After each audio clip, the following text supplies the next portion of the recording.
तुम्हाला असं वाटतं का, की भविष्य सांगणारे बाबा फक्त तुमचं भविष्य सांगतात? की तुमचं नशीब बदलण्याचा दावा करणारे हे लोक फक्त तुमच्याकडून दान-दक्षिणा घेतात?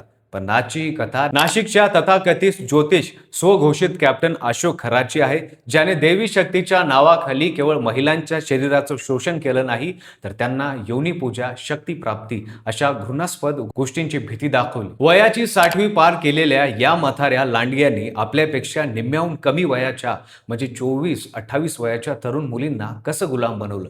त्यांच्याकडून 100 पेक्षा जास्त अश्लील व्हिडिओ कसे सापडले आणि राजकीय मंत्री, आमदार यांच्या पाठिंब्यामुळे हा अत्याचाराचा सिलसिला इतक्या वर्षानुवर्ष कसा चालू राहिला? या कॅप्टन खरात पॅटर्नची संपूर्ण कहाणी जाणून घ्यायची असेल तर हा व्हिडिओ शेवटपर्यंत नक्की बघा. नमस्कार, मी पंकज आणि तुम्ही पाहताय कसं काय. अशोक खरात हा मूळचा मर्चंट नेव्हीमध्ये काम करणारा म्हणजे कॅप्टन होता. पण निवृत्तीनंतर त्याने नाशिकच्या कॅनडा कॉर्नर परिसरात जमीन खरेदी विक्रीचा व्यवसाय सुरू केला. सुरुवातीला हा साधा व्यवसाय होता, पण लवकरच त्याने स्वतःला न्यूमरोलॉजी तज्ज्ञ, हस्तरेखा शास्त्रज्ञ म्हणून स्वतःचं नाव करायला सुरुवात केलं. तो लोकांना सांगायचा की त्यांना अंकाचं, ग्रहाचं आणि भविष्याचं खूप ज्ञान आहे. तो लोकांना सांगायचा की तुझी जागा विकू नको, तिची किंमत 20 करोड वरून 100 करोड होईल. हे एका सल्ल्याने लोकांना वाटायचं की खरातची भविष्यवाणी खरी ठरेल.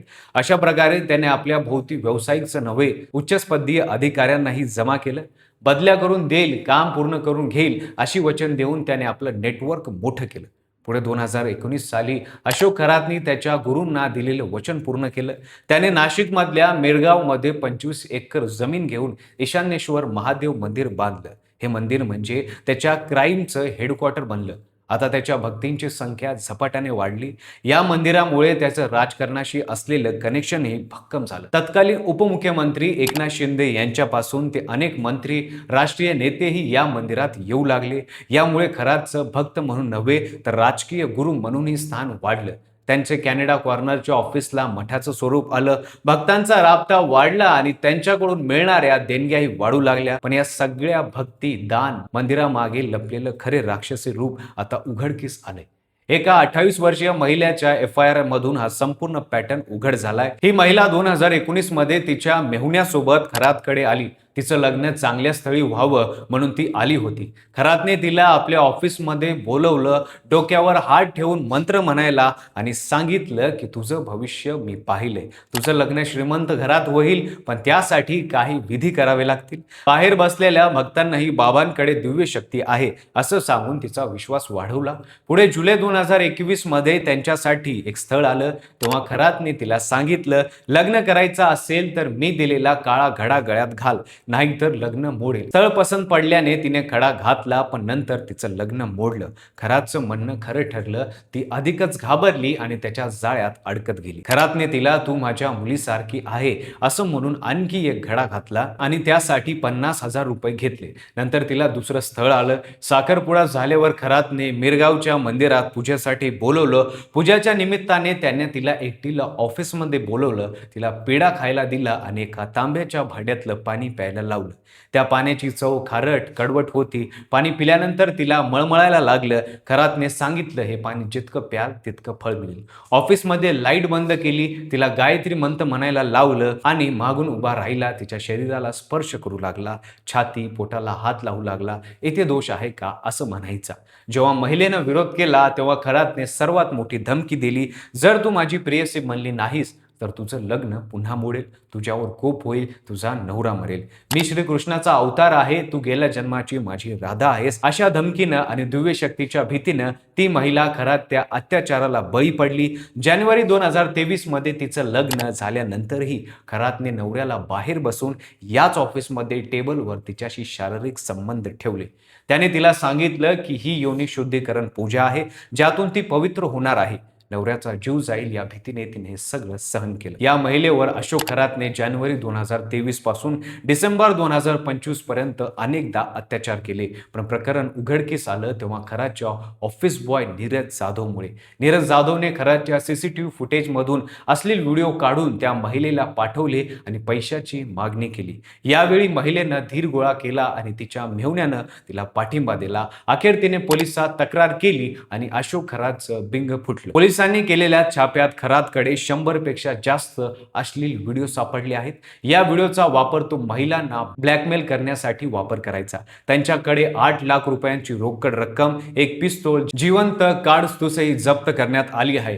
तर त्याची संपत्ती साधारण 200 कोटी रुपयांच्या घरात असल्याचा अंदाज आहे. नाशिकमधल्या पाथर्डी गावात त्याची 150 कोटी रुपयांची जमीन आहे. सिन्नरमध्ये 45 एकर जमीन आहे, तर मिरगावात त्यांचं आलिशान फार्म हाऊस आहे. या तपासात आणखी एक धक्कादायक गोष्ट समोर आली आहे. खरात महिलांना जे मंत्रमेलं पाणी प्यायला घालायचा ते पाणी म्हणजे त्याची स्वतःची लघवी असायची. त्यात उत्तेजक औषध टाकायचा, त्याने ते पिणाऱ्याला गुंगी चढायची आणि मंत्रलेल्या पाण्यामुळेच अनेक महिला त्याच्या अत्याचाराला बळी पडल्या. हे प्रकरण उघडकीस आल्यानंतर महाराष्ट्रातील मोठे राजकीय नेते सुद्धा घाबरले आहेत. कारण अशोक खरात हा फक्त एक ज्योतिष नव्हता, तर अनेक राजकीय नेत्यांचा नेटकवर्तीय होता. सर्वात मोठा वाद निर्माण झाला तो महाराष्ट्र राज्य महिला आयोगाच्या अध्यक्ष रुपाली चाणकर यांच्याशी असलेल्या खरातच्या संबंधांवर. विरोधकांनी चाणकर यांच्यावर आरोप केला की त्यांनी केवळ खरातचे पाद्यपूजन केलेच नाही, तर त्यांच्यासोबत तांत्रिक विधीही केल्या. एका पीडित महिलेनं सांगितलं की चाणकर यांनी रात्री 2 वाजता तिला धमकावलं होतं. विरोधकांनी चाणकर यांच्यावर आरोप केला की त्यांनी खरात याला महिलांची भेट घालून दिली आणि त्यांच्या गुन्ह्यांना मदत केली. या वाढत्या दबावामुळे शेवटी रुपाली चाणकर यांना महिला आयोगाच्या अध्यक्षपदाचा राजीनामा द्यावा लागला. या सगळ्या प्रकरणात आणखी एक गूढ समोर आलं आहे. अजित पवार गटाचे आमदार अमोल मितकरी आणि आमदार सुनील माने यांनी पोलिसांकडे मागणी केली आहे की अशोक खरात यांनी दिवंगत उपमुख्यमंत्री अजित पवार यांच्यावर काळी जादू, अघोरी विद्या केली होती का, याचा तपास करावा. त्यांनी सांगितलं की नोव्हेंबर 2025 मध्ये अजित पवार यांच्या निवासस्थानाजवळ अघोरी पूजा करण्यात आली होती. तसेच 27 जानेवारी रोजी अजित पवार कारने पुण्याला जाणार होते, पण 28 जानेवारी सकाळी त्यांनी विमानाने प्रवास का केला याचाही तपास व्हावा. कारण ते विमान खात्याच्या VSR व्हेंचर्स या कंपनीचं होतं. यामुळे आता खरात केवळ महिलांवर अत्याचार करणारा गुन्हेगार नसून राजकीय हत्याकांडही त्याचा हात असल्याची शंका व्यक्त केली जात आहे. कॅप्टन अशोक खरात सध्या पोलिसांच्या ताब्यात आहे. त्याचा ऑफिस बॉय नीरज जाधवही ताब्यात घेण्यात आला आहे.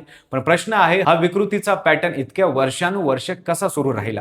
राजकीय संरक्षणामुळे अनेक पीडित महिला शांत बसल्या, पण आता पोलिसांनी तपास करून इतर पीडित महिलांनाही पुढे येण्याची हिंमत देणं गरजेचं आहे. जर या प्रकरणात राष्ट्रीय हस्तक्षेप झाला नाही तर शेकडो महिलांना न्याय मिळू शकतो. व्हिडिओला लाईक करा, शेअर करा, चॅनलला सबस्क्राईब करा आणि बेल आयकॉनला दाबायला विसरू नका. आणि या भोंदू कॅप्टन खरातला काय शिक्षा झाली पाहिजे हे कमेंटमध्ये नक्की सांगा आणि पाहत राहा फक्त कसं काय.